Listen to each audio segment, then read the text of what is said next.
dear colleagues. This is the second plenary session of the MOOCs for Development, and it's entitled The MOOCs for Development Potential at the Bottom of the Pyramid, International MOOCs and International Development. So as you see, we have immediately after the sessions of this morning, which introduced the topics of the conference, the general topic of the conference, we are moving into a specific aspect of the use of MOOCs, and that aspect leads to international development, and international development, of course, leads to issues that relate to the privileged, that relate to issues of access for them, that relates also to one of the probably important aspects of this conference, namely using the MOOCs for education for all. Because as all of you know, as far as the beginning of the MOOCs, it was really focused on, the MOOCs were focused on post-secondary education, which is really tertiary education. But when we talk about at least a good part of the world in the international part of development that we are going to look at, it's clear that the issues are going to be relating to education for all, and therefore issues of access, of cost, and what have you. So we have a panel who will hopefully direct their attention to those issues, who will try to answer questions on how to use the MOOCs to improve social, economic health and social outcomes, to improve access and inclusion, to expand capacity, to, in a way, make a way for education for everybody. So those are the questions and the buzzwords of this afternoon. The three members of our panel are Papa Yuga Diong, who is from the Organisation Internationale de la Francophonie, OIF, and the coordinator of the Francophone Initiative in training at a distance. The second is Sandra Klopper, who is a Deputy Vice Chancellor at the University of Cape Town, South Africa, who has been responsible for teaching and learning, institutional planning, and a variety of other topics related to information and communication technology services. So the third person is Stephen Duggan, who is the Director of Worldwide Education Strategy at Microsoft Corporation. So this panel is diversified. It's really covering three important facets of MOOCs and other technologies, related technologies, and work, therefore, in education and in promoting education for all. I'm going to ask each of the members of this panel to keep to the time that we are allocated for this. And I think the most important part of this plenary is to enable you to interact with them.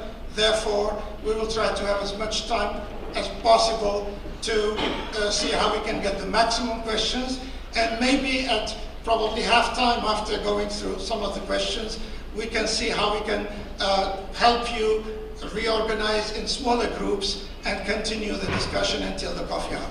So I ask, therefore, Mr. Jiang to speak.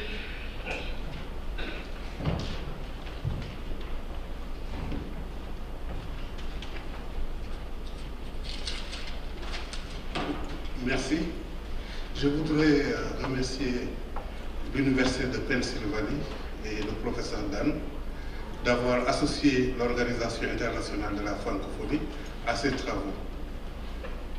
Don't worry, I will do it in French. In French should be more comfortable for me, but I will do it in English.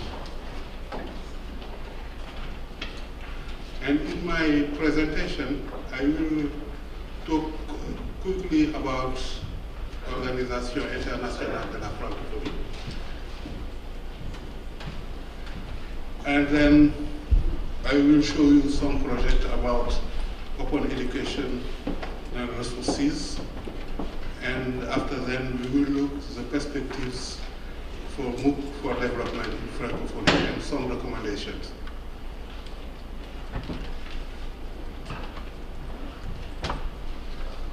The organization was created 1970, and its mission is to embody the active solidarity between the member states in order to work for the development of each other. And the member states are not only French-speaking countries, they are countries from other areas in the world. And the member states are all around the world. The organization makes multilateral cooperation, and it has operators. In them you have Association Universitaire, Agence Universitaire de la Francophonie, and the president is here. And you have TV5, l'Université de Senghor et l'Association internationale des maires francophones, and the OEF. All these organizations work together to implement the strategic plan of the Francophonie. And we finish now the strategic plan, and the main element interesting us in the strategic plan is the support of education, the professional development of teachers, and higher education and research.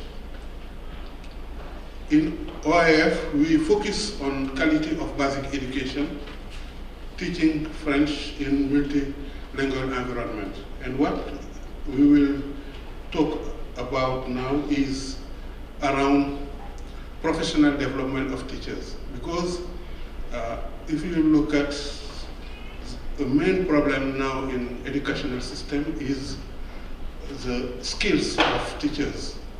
And we will come again about that. But I will talk you about different projects we implement around OER. After UNESCO, we developed a strategic plan for OER and an action plan in Francophonie, in which we support the development of OER in different forms and in the projects.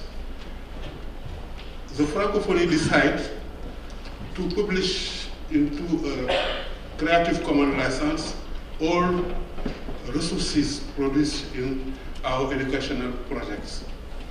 And the first one is Invitatio, the project I coordinate, who is present in more than 10 countries in Africa and in Haiti. This project aims to build the capacity of teachers in the subjects they teach. And we focus on teachers in rural areas.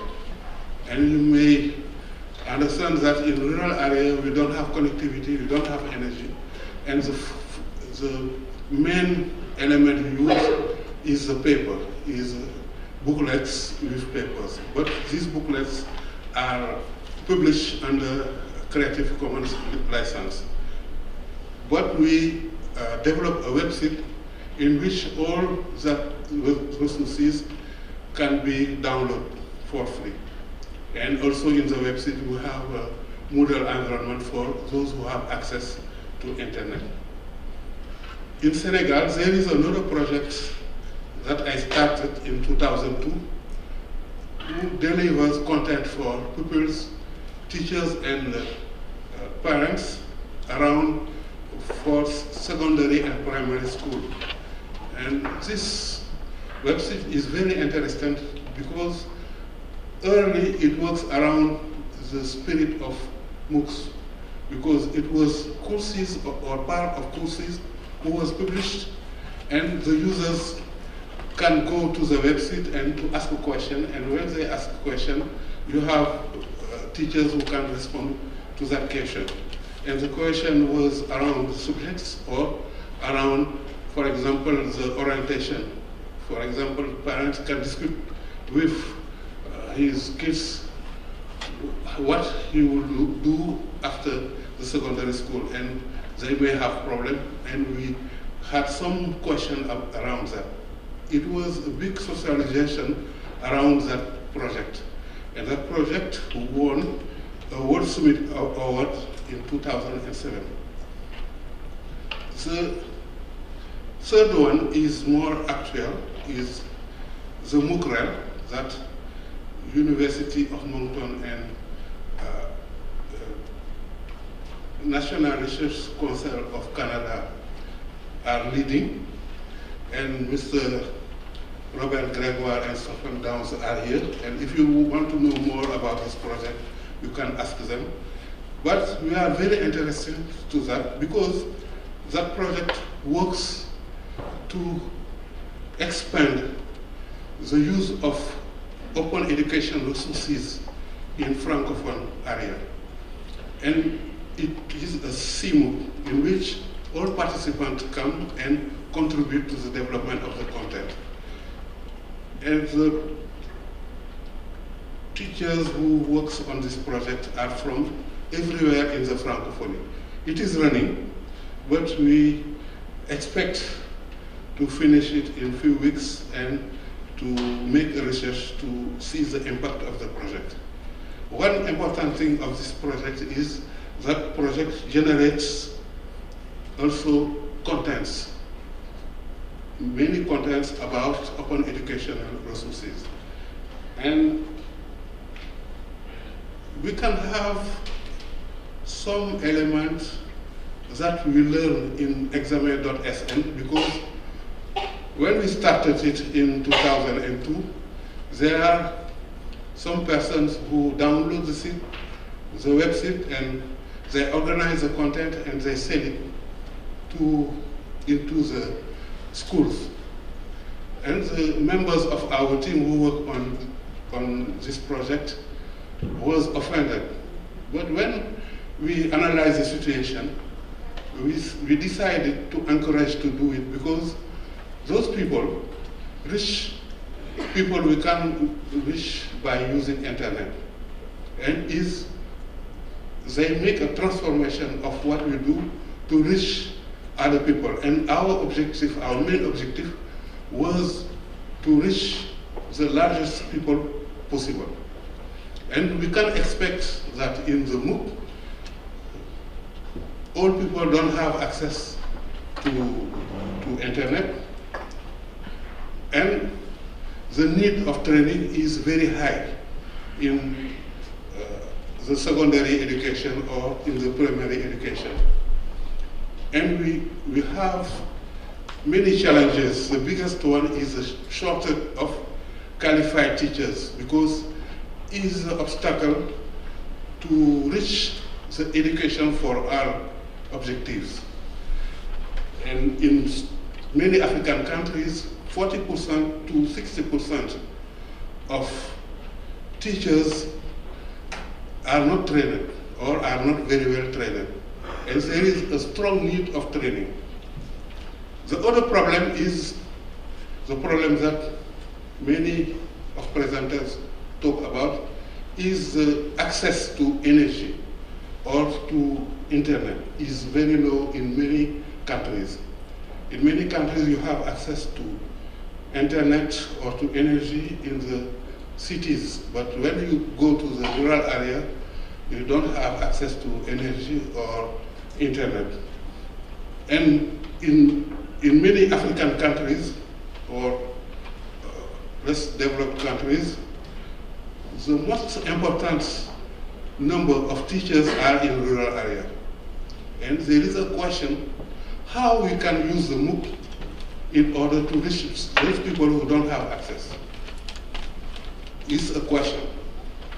But we think also that it's very important that we can use the MOOC for those who have access for professional development, or to use the MOOC to expand knowledge around cross-cutting issues like open education resources, like we did with University of Moncton, or for example, education for sustainable development. There is cost-cutting issues that we think that the MOOC is very efficient for that, because for the MOOC you can mobilize many people who have knowledge around different areas, and they can work together around the training program.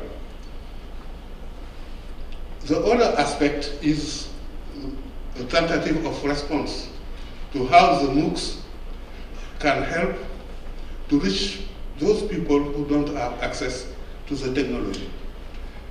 Maybe the response can be found in examen.sn, in which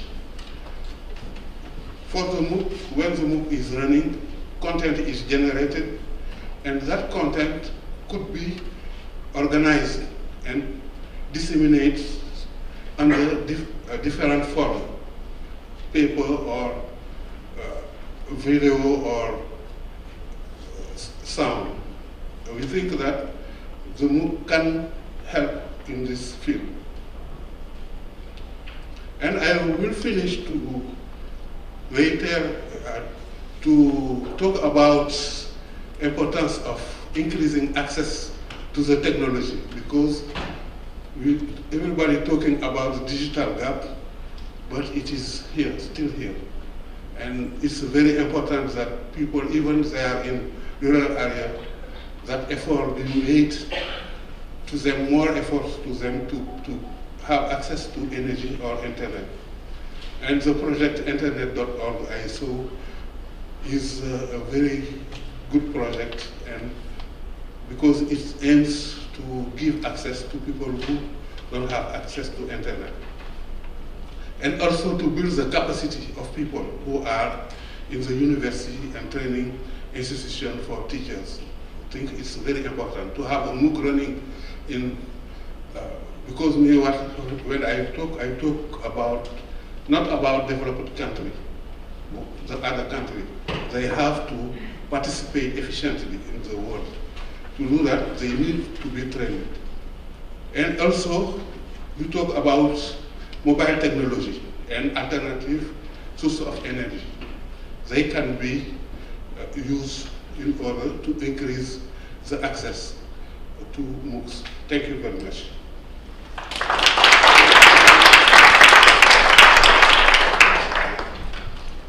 Well, thank you. You got well within the time of the conference, and I hope that we have many questions for you to answer when we get there. Sandra Klopper is going to follow with her own presentation. Lyssna på det.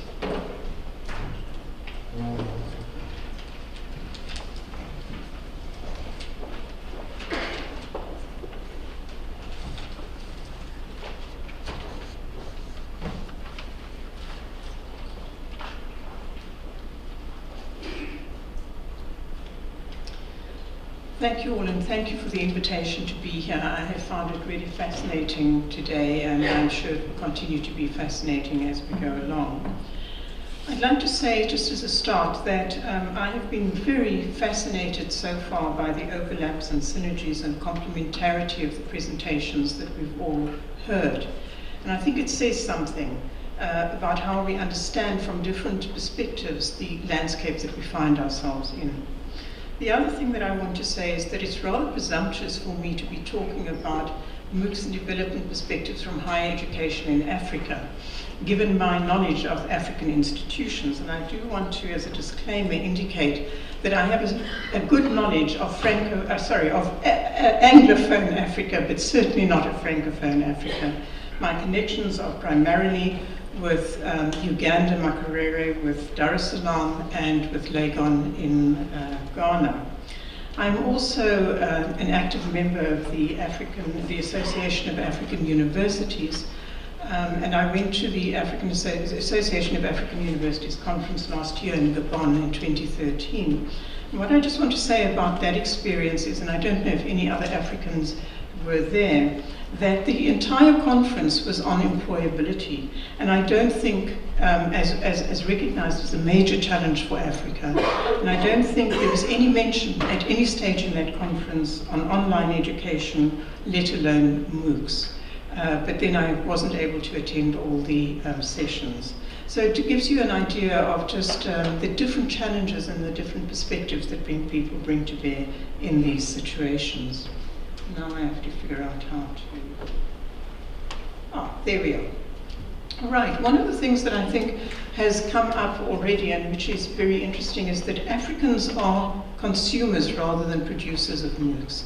And if you look at the landscape here of where MOOCs have been moving and being produced over a short period, here we are in the extension from effectively North America and Europe and Australia, and some extension over there. The question is what's actually happening in Africa itself.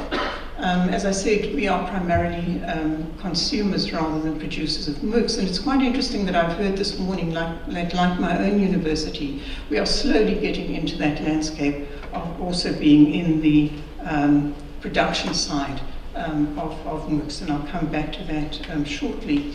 I would like to raise here the implications that that has for us, that to some extent what is happening in certain situations is that from countries like Africa, people are providing incredible source material as case studies that go into other people's MOOCs, and then they don't actually have ownership of that material. And I think this is something that we do need to think about. Here with Coursera's MOOC participation, you can see most recently how low it is, in fact, in Africa, in spite of what we've heard of the attempts to use MOOCs as part of education in Africa, and also to use MOOCs particularly in a wrapped form. Now, at my institution, we are in fact doing using MOOCs in wrapped form, and here are just a few examples of the kinds of MOOCs that we have accessed and are using: critical thinking in global challenges, principles of writing English, understanding research, model thinking, design and interpretation of clinical trials, data analysis, and university teaching. So these are very sort of skills-based MOOCs that my university is beginning to use as part of a wrapped attempt at engaging what is actually out there. That said, if we're looking at the issue of MOOCs and development challenges in Africa, my sense is, from the perspective that I come from at the University of Cape Town, that we're dealing with three competing markets, and this is something that has already come up.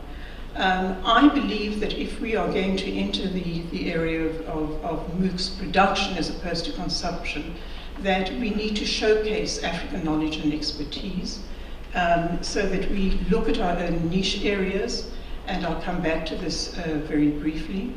However, for me a very big question is, and I think it's something that we really need to grapple with in Africa, whether the issue of MOOCs is really should really be our primary concern, because there are other resource issues that are really, really important for the continent. For example, the resourcing of social and economic development initiatives in Africa, and I'll come back to them. And also in the local and the national context for us in South Africa, and I think that applies to other African countries as well, the need to narrow the gap between the secondary and tertiary institutions, and what some people have called the college readiness and bridging courses that need to be put in place. And again, this is something that has come up repeatedly so far here. So, speaking from our own institution, the University of Cape Town, its educational mission really fits precisely those three areas that I referred to above.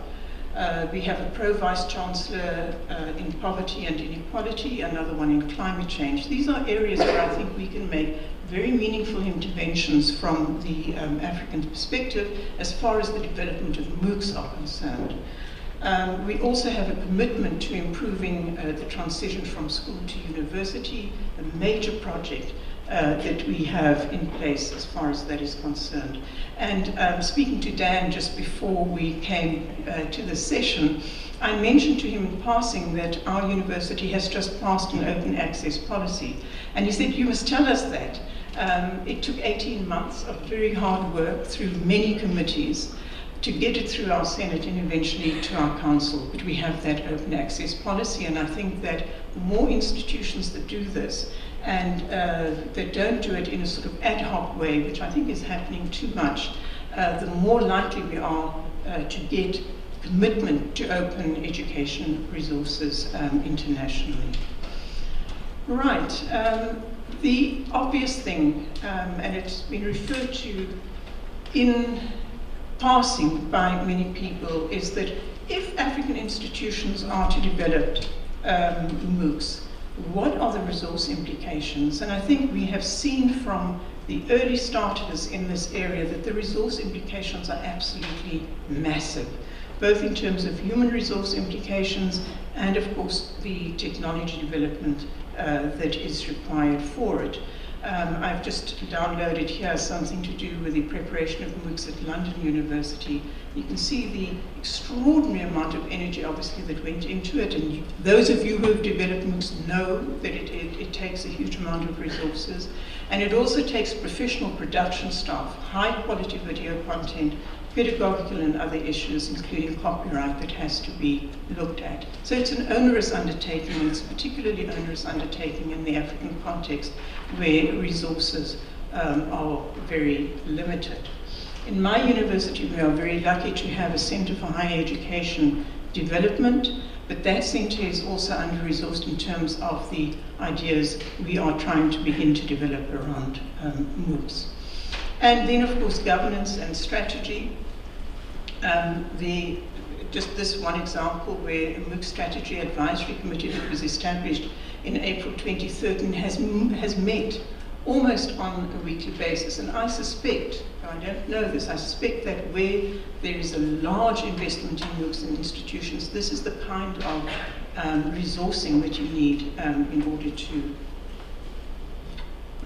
really get into the market.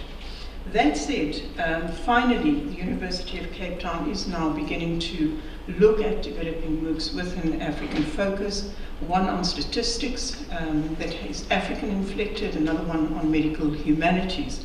And it is interesting the extent to which the large companies are actually wooing institutions in Africa.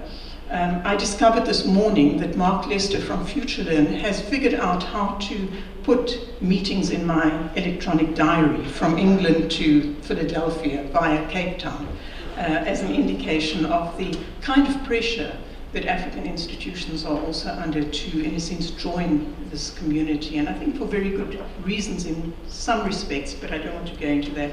But I think there are other challenges, much more important challenges as well.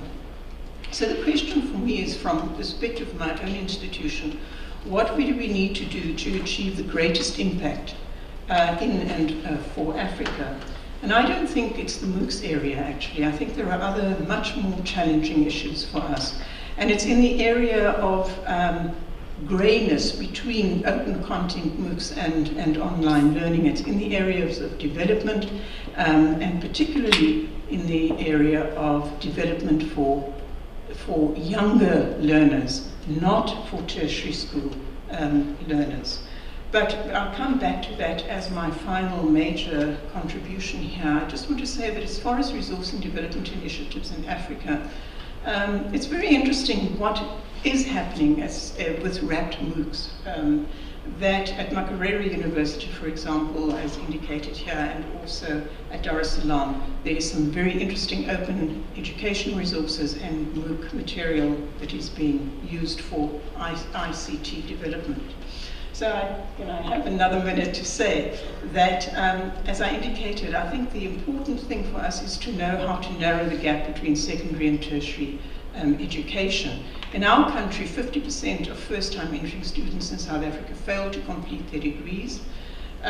They don't have adequate career advice. It's one of the major reasons why they don't succeed to get through. It's because they don't know what they don't know, because they're first time entering university students. They have threshold concepts as stumbling blocks for success, and they are unable, or in many cases, to understand the requirements and constraints of the tertiary environment. So I think these are, well, I'll skip this slide, I think these are students that we need to be targeting. And we need to be targeting them in a way that they get the sense that they have taught themselves. I think empowerment is a key to success. We need to build resilience and self-reliance, to foster a sense of agency and ownership, to provide adequate scaffolding and embed digital and other literacies in content that we give to those students so that they learn without knowing what they're learning, additionally to the content that they are getting. And I think it's very important for us to begin to offer short 3-week interventions with the aid of teachers as facilitators. This, to me, I think is a key way of addressing the skills shortage in Africa. And there are many existing resources that we can use in order to assist us with making this kind of achieving this kind of development in the African context. Thank you.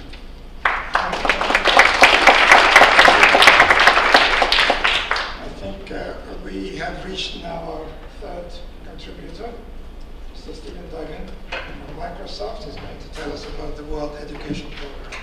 Thank you, and excuse me, being a technical person for a technical company, that means that almost inevitably I'll get a person experiencing the technical breakdown.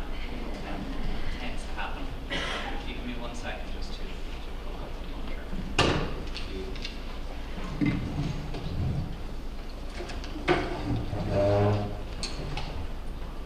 This would not be the first time this didn't work.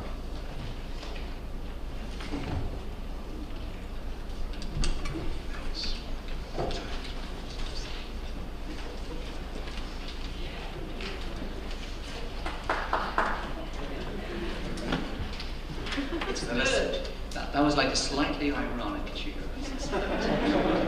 Perfectly understand. Oh my God, right. So, hello, good afternoon. My name is Stephen Duggan. I work in Microsoft as part of a small group within our corporation focused on education policy, practice and pedagogy. And I think we're at a really interesting point in time. You know, the conference today, dealing with the MOOCs, what we've heard from Sandra from Papa in terms of the advancements being made in delivery of learning to that bottom part of the pyramid is really exciting. We're also at a point where we're beginning to get from this notion of what is personalised learning towards how do we deliver personalised learning. And I found that really exciting. First of all, as a parent, I actually have 6 children. I have kids, 3 boys, 3 girls, boy, girl, boy, girl, boy, girl. Their mother's very organised, as you have to be if you have 6 children, ranging in age from 19 down to 4. But also, I find it exciting as a teacher. I joined Microsoft straight out of the classroom. I was a head of English in a series of secondary schools in Ireland, working in various parts of it. And now in my job, I get to do something really interesting. I get to go travel around the world and visit lots of different schools. A good game to play around now is spot the happy face. Because what I find actually going from place to place is I'm not struck by the differences. I'm struck by the similarities. So although the class, you know, the pupil-teacher ratios may change, or the quality of the equipment may change, as we're seeing a theme here, really we're seeing much the same thing. There hasn't been a revolution in education in the way that many of us within the profession were promised. It doesn't really matter where you go. In fact, it's small wonder that when we ask children, as a recent survey did in 2012, do you like school? Really simple question. What we find is, year in, year out, they like it less. And then you get this interesting little spot where it starts to go up again. The reason it starts to go up again is that a lot of the children who don't like school leave it. So now we're only polling those who have decided to stay. So the reality is that the current modalities are failing everyone. You know, they're not just failing the students, they're failing parents. You know, ask parents here in the US about student debt. They're failing employers, we're not finding the skills. They're failing communities around the world. They're failing entire nations and economies. And we recognize that there's a need for change.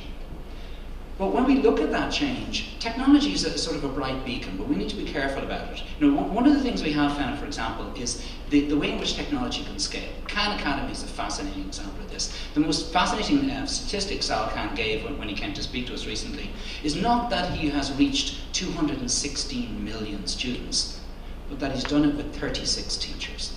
Think of that. The ability of technology to extend the reach of a great educator without concerns about time and place. I find that fascinating. Well, what we don't want to end up with is this. This is not better. This is just the same. And as Michael Fullan has said, you know, talking about MOOCs and other opportunities to provide greater access to content, access is not enough because the ability to learn does not just appear with the opportunity. If it did, the internet would have made us all geniuses and probably would have put everyone in this room out of a job, myself included. So pedagogy is really important. And in fact, when we talk about this notion of deep learning, we've actually arrived at a stage where we now know what we mean by 21st century skills. We know that that involves the ability to collaborate, it involves the ability to problem solve, it involves communication skills, but it also means concern and ability to express your view of the world and to engage with world issues. And that's something which is transcending all socioeconomic barriers. We also know what we mean when we talk about deep learning as an experience. You know, we know the sort of experience we want to show, but as a teacher I was always asked to show rather than tell. So I'm going to cross my fingers that the technology is going to work, and I'm going to show you a very short video. But I'd like you to look at two things in this. One is, look at what the teachers and the students are doing, the role of teachers and students in this demonstration, in this learning activity. And secondly, just look at the faces of the children.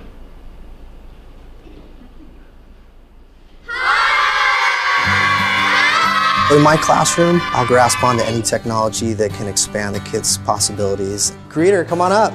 Learning comes from a teacher that's willing to take a risk and do something new and bring in these powerful tools. Hi, welcome to Mystery Skype. One of the key tools we're using right now is Skype to connect with other classrooms. It's so powerful to connect them beyond these four walls. Are you in the United States? Mystery Skype's a chance for the kids to connect with other students around the world. Are you east of Mississippi? Runners, No. It's a challenging game for them. They have to critically think. It helps the kids understand other cultures and other countries. Are you in the U.S.? No, we're not. Are you somewhere in Mexico? Yes. It's a powerful tool to see kids learning from each other. Hey, Mateo, come on over, bring those maps. To see their critical thinking process is far better than any test I can give them. Because of Mr. Bedley, learning seems to be really fun. It's more like a game instead of the teacher telling you this is what we're going to be doing. It's a team effort to really win Mystery Skype. Do the Rocky Mountains run through your state? No. No. I mean, really, it takes a team to do anything in life. And this is a chance for them to experience that collaboration. Are you in Baja, California? No. You can see those light bulbs going off and just that connection that they're making. How better to do that than to actually connect with other kids all over the world? Do you have dry weather? Yes, we do have Technology empowers our class to be enabled to learn beyond our four walls. I'm just a passionate educator who wants to make an impact for kids. I'll take risks to try to expand their learning beyond what they could have ever imagined. Are you in Mexico City? Yes, we are.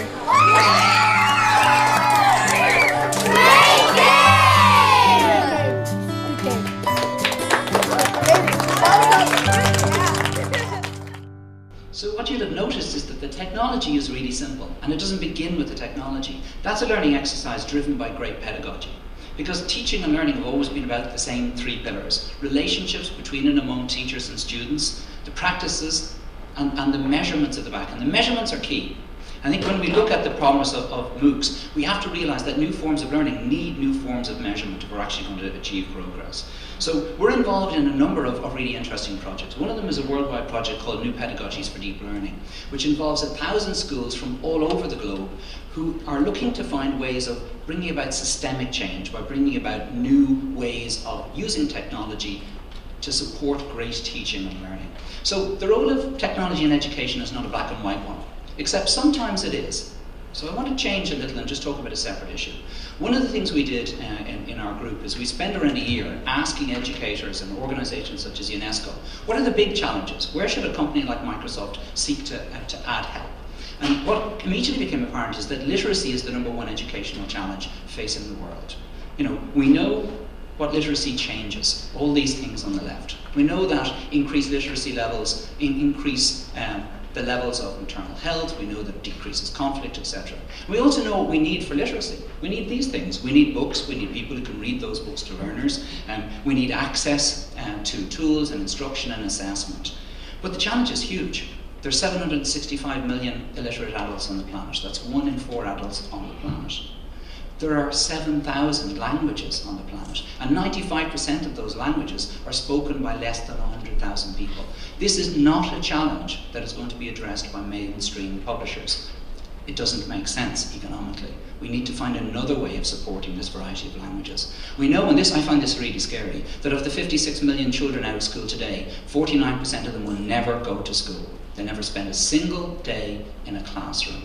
So we need to work fast to try and find ways in which we can deal with this. And we also know a very frightening statistic, that almost 1/3 of illiterate learners live in illiterate homes. Think what that means. If we provide those children with a printed book, we might as well give them a brick.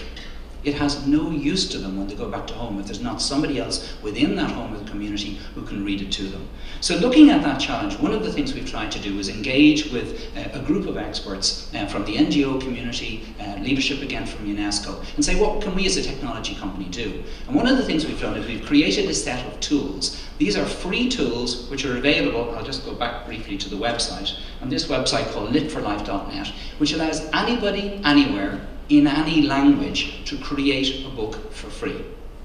You can go to this website and the tools are there to allow anybody to create a book for free. But not only will that book contain text and illustration, more interestingly, it contains audio.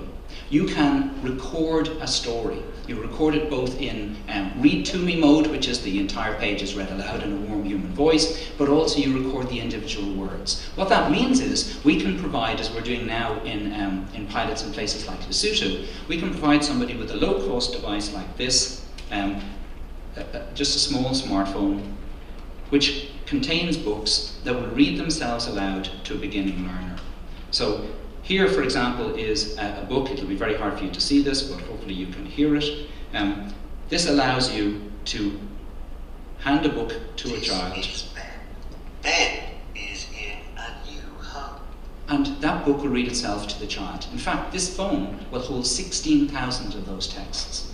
That's interesting. The ability to address the content shortage is interesting. But what's more interesting is the fact that we're doing this and supporting this in multiple languages, not just First Nation languages, but languages such as Ojibwe, which is a Native American language, which has recently moved from endangered to dying. And we actually have people preserving the cultural artifacts and the art and language of people in those nations using these tools.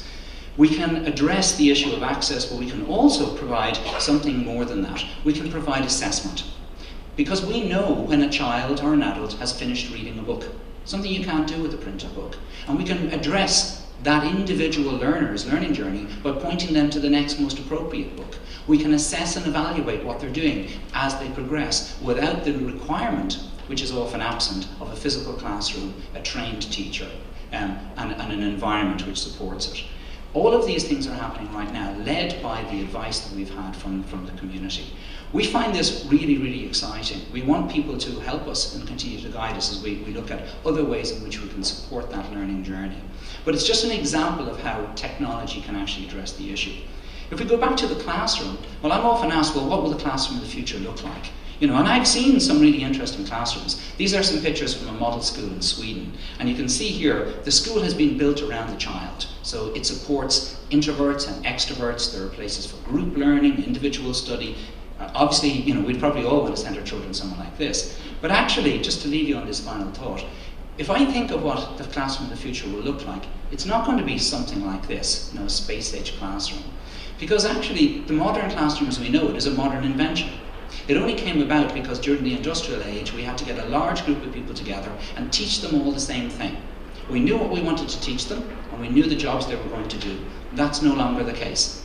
We have no idea what companies children will work for when they leave school, because most of those companies don't exist. We do know the key skills they require. And in fact, the model I would suggest we look at is this one. Before the classroom, we had something called the apprenticeship. And if you think about what the apprenticeship is, that's personalized learning. You have an educator who can identify in real time the strengths and weaknesses and needs of an individual learner and make adjustments to the delivery of learning to suit that individual. This is the promise that technology offers, but it's a promise that cannot be restricted to children in the developed world only.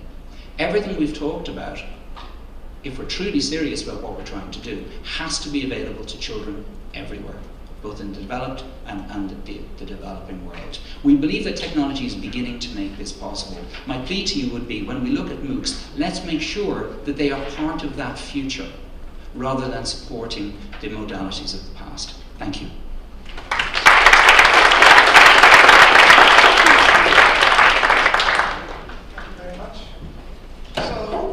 Panelists have provided the information, raised some questions, maybe did not raise all the questions that you expected, but at the same time raised enough new questions for you to discuss. So I think what we are going to do is proceed by most probably getting a set of questions, a number of, let's say, 3 questions, and they can be addressed to any one of the panelists.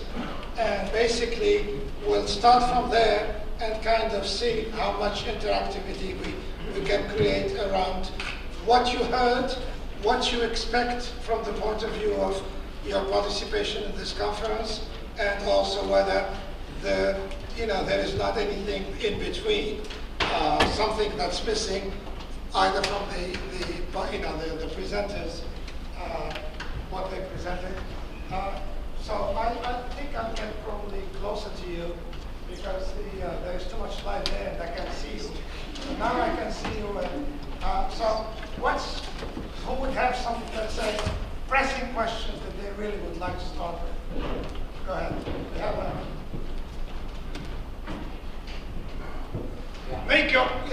make the question, address the panelist, or say it's a general question. This is a general question for each of you.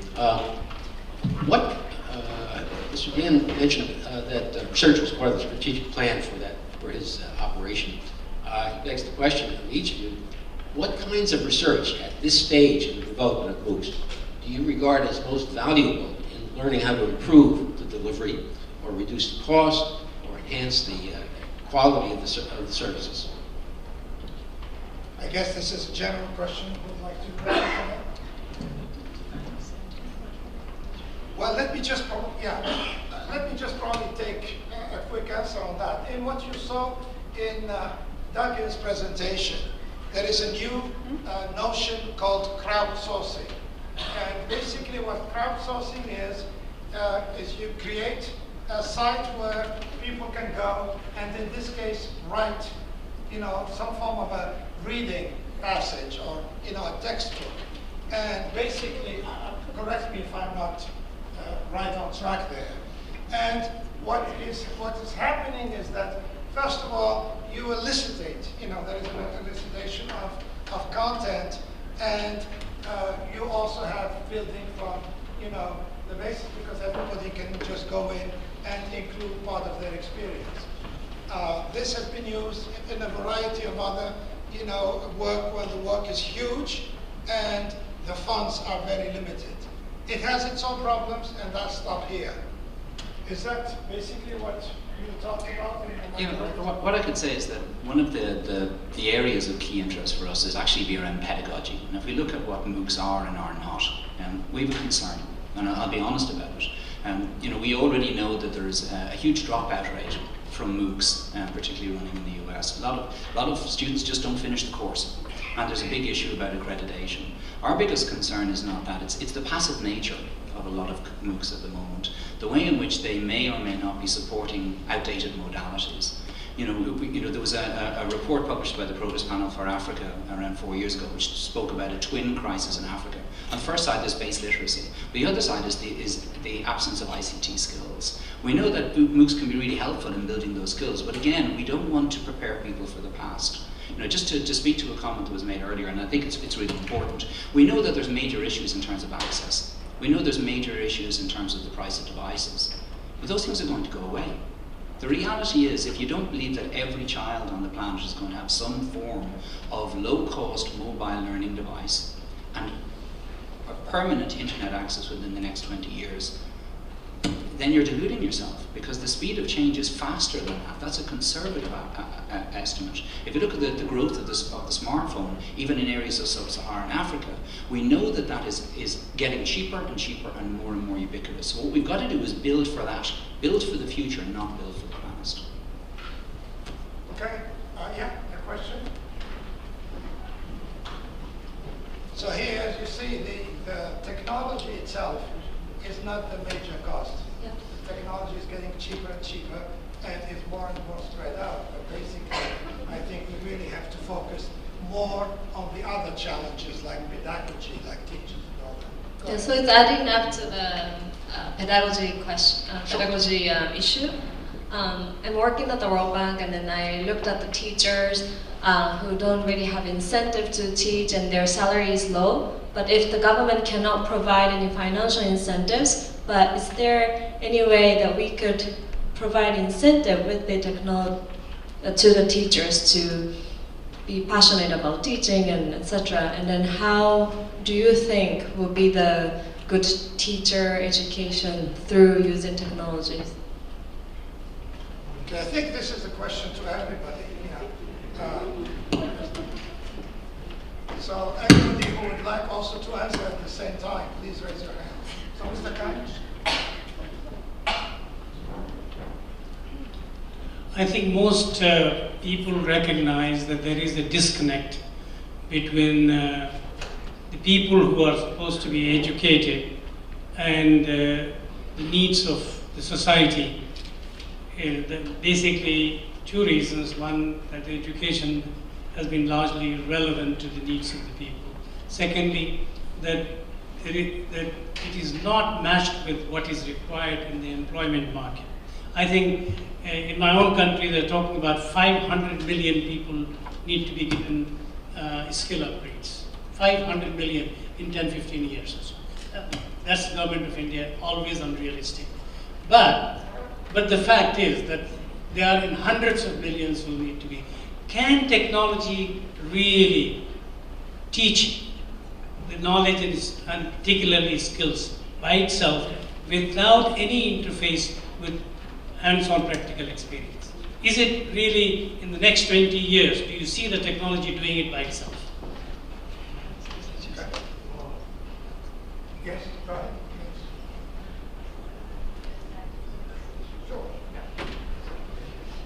Yeah, thank you. Thank you. My name is Scott Tattelstad, International Council for Open and Distance Education, and thank you for 3 thought-provoking presentations.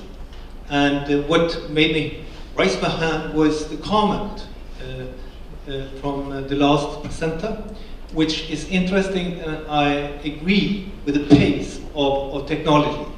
However, in that period, you mentioned 20 years from now, the number of higher educated persons in the world will more than double. What about that?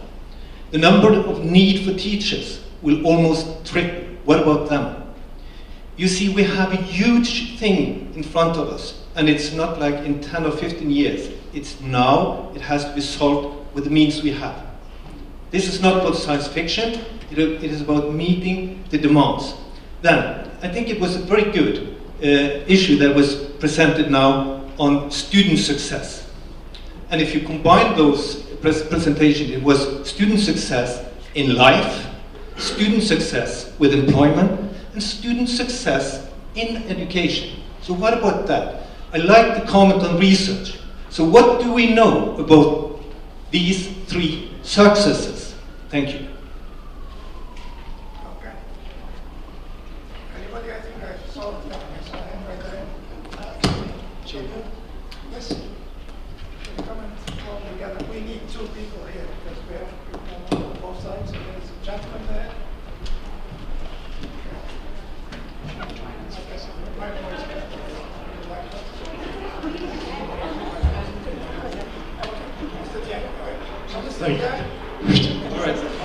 I just want to say one thing as far as some of the comments that have been made here so far. I do believe, I'm fascinated by this idea that kids can teach themselves reading through a mobile device. I think that without facilitators, i.e. teachers, we are not going to see any of this. And I think we have to keep those teachers in the loop. And I think likewise what has come up in this conference several times now is that parents are part of the solution as well. And if I could just maybe, sorry, get up on that because, oh, my apologies. Sorry, just, Papa, do you want to go first? It's okay. So I wanted to make just a clarification, and I know this is something often people feel. We are not suggesting technology replaces a teacher. Far from it. Technology is only useful when it enhances and extends the reach of the teacher. And we're not suggesting that devices will replace good teachers in schools. It has to be a both. The reality is, as it was said, this is a crisis happening now. We have 1.7 million too few primary school teachers now to meet UNESCO's goals for universal primary education. It's going to take years. In the meantime, we've got to look at ways in which we can at least shore up the dam and help to address the issue so that we don't lose a generation while we wait for that next improvement, which we know will come in terms of the levels of professional development. I want to talk about 2 points. The first one is about the incentive of teachers that the person from World Bank talked about. This incentive of teachers is deeper than the technology matter, because World Bank and many countries to reach education for all made initiative is to enroll teachers without training in order to pay them less. And when it's done, there is no increase of salary of teachers, and the teachers globally are poor. And the image of teacher changed, because in the past the teacher was perceived as in the middle class, but now they are poor. It's a big problem in Africa, for example, in sub-Saharan Africa. I want to add this. But about the technology in the training, what we see in our experience is if you use this technology in a training program, even is not crucial for the training, you have an incentive. For example, in IFADEM, we set up multimedia centers in order to train teachers 3 days. They don't get skills, but we see that it increases the incentive. Everyone wants to participate in order to get that training. And after that, they continue on the technology. The other point I want to add is about teaching and technology. In the history, when you see when the post was created, there was correspondent education by distance education using the post. And even when the TV was created, we have education using TV, internet also, because education is using the technology he found. But in this case, the usage of the technology is, what I say, is influencing also the education. It's the connectivity model what Stefan does talk about. We think that the question, if you want to use, yes, my point is, the question, if you can learn only with technology, is yes and no. Okay, so I think for me. Because if it's yes or no, let's see. We have, I think, yeah, gentlemen. Thank you.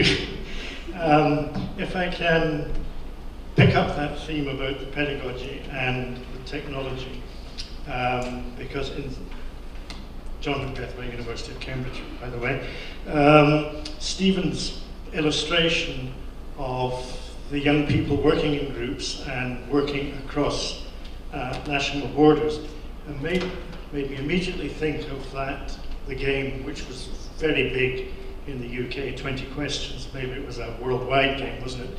But Jerome Brun made the point that if you really develop what is a very high level skill in 20 Questions, I don't think that was necessarily exemplified in the video, but the thing is that a very, very skilled person using 20 questions can get almost anything at all that you may be thinking of. So, for example, I may be thinking of the filling that I had in my sandwich at lunchtime, and I'm not going to tell you anything, but you've got 20 questions to find out what I'm thinking about.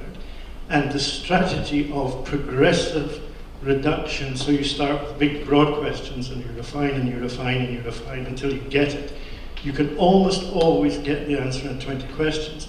Now, that is a very high-level pedagogic skill, and I think the technology then supports that in respect of children talking to one another across national borders, but with that strategy that they have learned, and I think that's an incredibly powerful illustration. In a way, what we saw there is how games can be used for some aspects of education.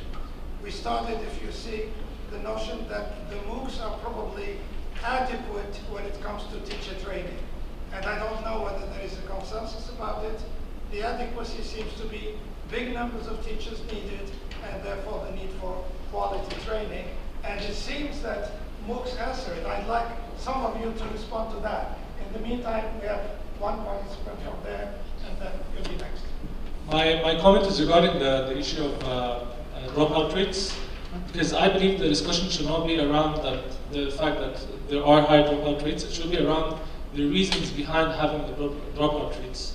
The paradigm of MOOCs is mainly democratizing education, and when we're dealing with adult learners, like most of the MOOCs do, we have to agree that it's a democratized process. So I choose when to learn and how to learn it. So it could be the reason for me to drop out the course could be the fact that I don't have the time. I'll make it another. I'll actually make it another timing. I take the course later. It could be that I already took the content that I need, and I think my friend there from Uni would share the same opinion, because at the end of the day, it's a democratic process. I'm pretty sure that if you ask a lot of students in the traditional classrooms whether you want to drop out or not and make it as democratic, I'm 100% sure that most of them will not want to continue their classrooms. So that's the point. The reasons behind it, whether it's the quality of content or other logistical or timely reasons, that's where the discussion should be. Okay, so here you're adding another component, which is the notion of democratic MOOCs. I would just let the audience respond to that, because in a way that's another political issue that relates to probably freedom of access to some content. But basically, for our interest, I think, in the conference is, apart from being a general interest like the one you're expressing, an interest in what makes us move closer to answering the needs of education. And don't forget that for the moment we talked about post-secondary, tertiary, but I think that Sandra opened the way to show that what's probably also needed is education for young learners. And I think she is correct. I think that young learners are going to be the basis from which, the tertiary people are going to be there, and in the developing world, that number is huge, and those who are put down of the whole system is also huge. So, in a way, this is really a big issue, and I think we probably will get to it little by little. Next here.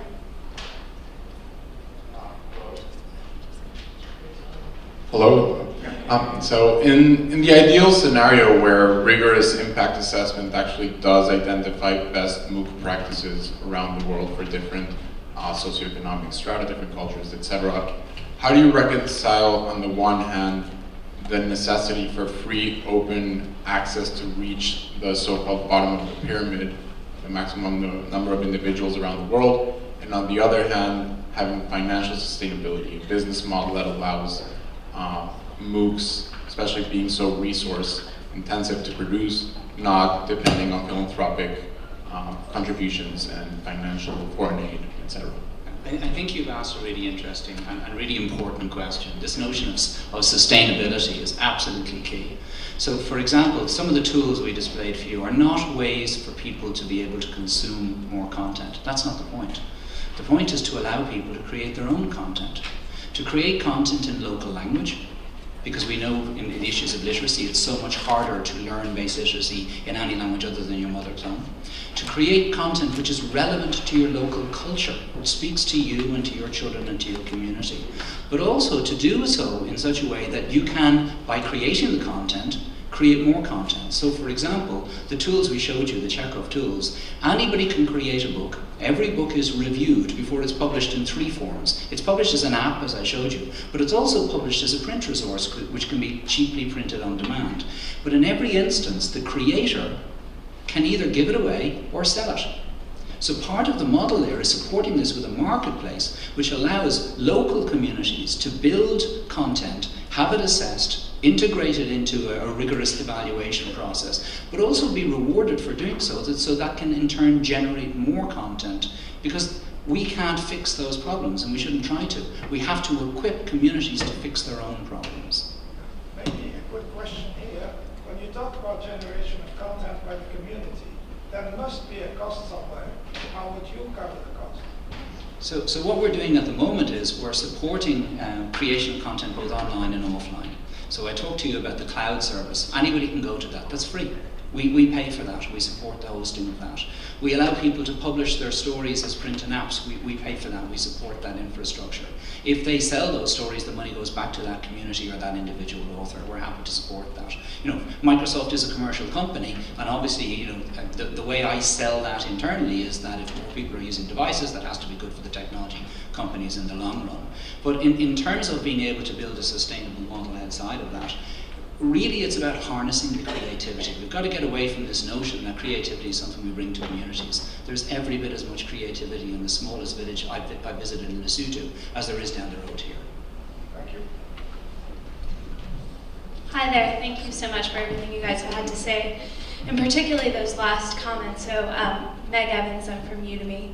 And on that similar idea of Udemy as a platform in which anyone can create a MOOC, right? So it's really simple to put together an online course. And to someone's question about business model, we kind of operate on the same principle that if you create a course, you can offer it for free or you can decide to charge for it. It's your intellectual property.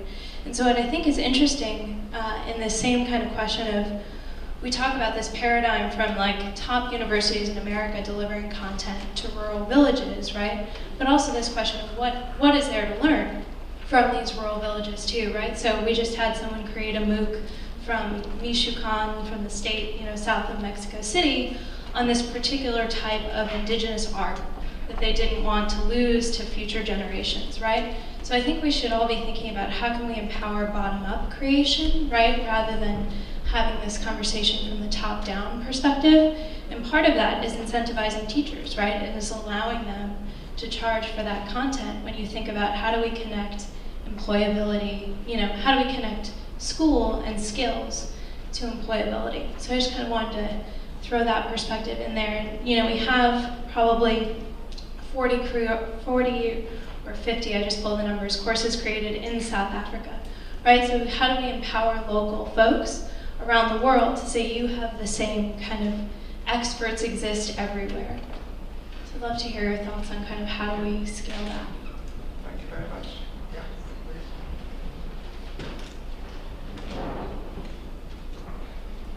It's okay.